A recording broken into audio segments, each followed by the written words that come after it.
नमस्ते बच्चों, आप सभी ठीक हैं? प्रिय विद्यार्थियों, आज हम धर्म शिक्षा में पाठ 8 पढ़ेंगे। इस पाठ में श्री राम जो शीर्षक हमारा है, इस पाठ का जो शीर्षक है श्री राम, इनकी जीवनी के बारे में हम जानेंगे। प्रिय विद्यार्थियों, प्राचीन काल में एक बहुत बड़ा राजा हुए हैं जिनका नाम राजा दशरथ था। राजा दशरथ अयोध्या नगर के रहने वाले थे। राजा दशरथ की 3 रानियां थीं, कौशल्या, कैकेयी और सुमित्रा। ये 3 रानियां थीं। अब ये प्रश्न उठता है कि राजा दशरथ को 3 रानियों से शादी करने की क्या आवश्यकता पड़ी। तो बच्चों, जो पहली शादी कौशल्या से राजा दशरथ ने की थी, उससे कोई भी संतान की प्राप्ति, कोई भी पुत्र की प्राप्ति नहीं हो रही थी।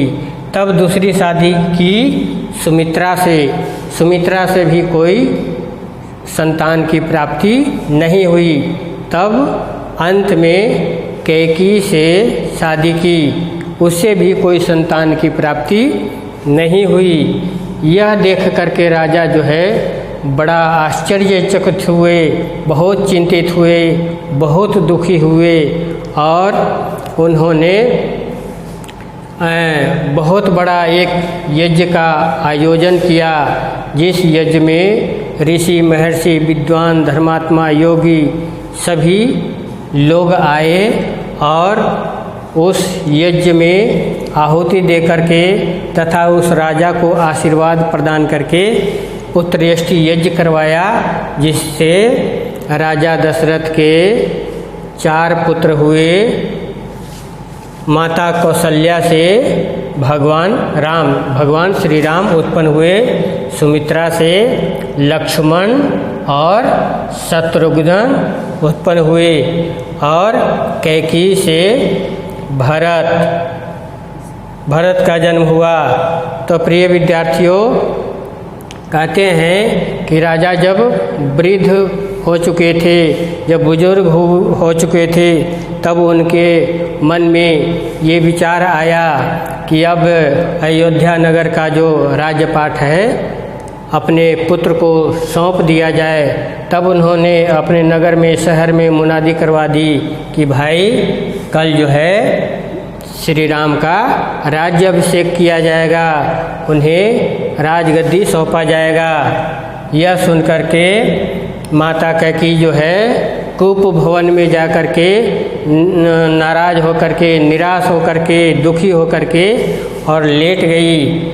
और यह देख करके राजा जो है उनको मनाने के लिए गए।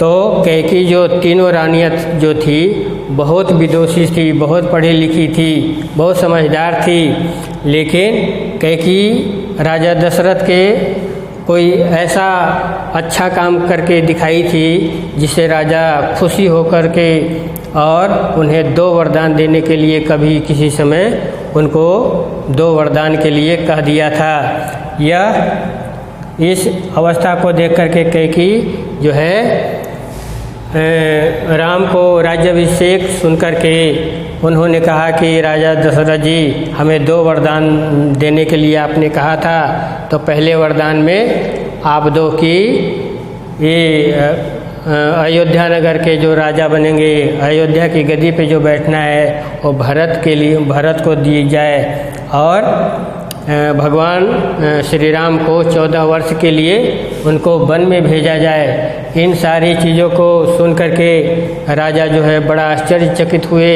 और न जाने उनके दिल पे ऐसा दुख पहुंचा कि वह अंत में निधन, उनकी मृत्यु भी प्राप्त हो गई। तो बच्चों, ये जैसे ही सुबह हुआ तो राजा दशरथ जी अपने पुत्र को श्री राम को कहते हैं कि भाई आपको 14 साल के लिए वन में जाना है। यह सुनकर राजा जो है बिल्कुल आश्चर्यचकित नहीं हुए, वह खुशी खुशी पूर्वक से जंगल की तरफ चलने लगे। तो उनके साथ सीता माता भी चली गई और लक्ष्मण भी उनके साथ हो लिए। जंगल में ना जाने कितने प्रकार की कठिनाइयों का सामना करना पड़ा। लंका के राजा रावण ने माता सीता का हरण कर लिया और माता सीता को लाने के लिए भगवान श्री राम को अनेकों प्रकार की कठिनाइयों का सामना करना पड़ा। हनुमान और सुग्रीव के माध्यम से वे लंका पर विजय पाए और राक्षस वृत्ति के जो लोग थे, रावण के जो परिवार थे, उन सबको तहस नहस करके और भगवान श्री राम अयोध्या आ गए।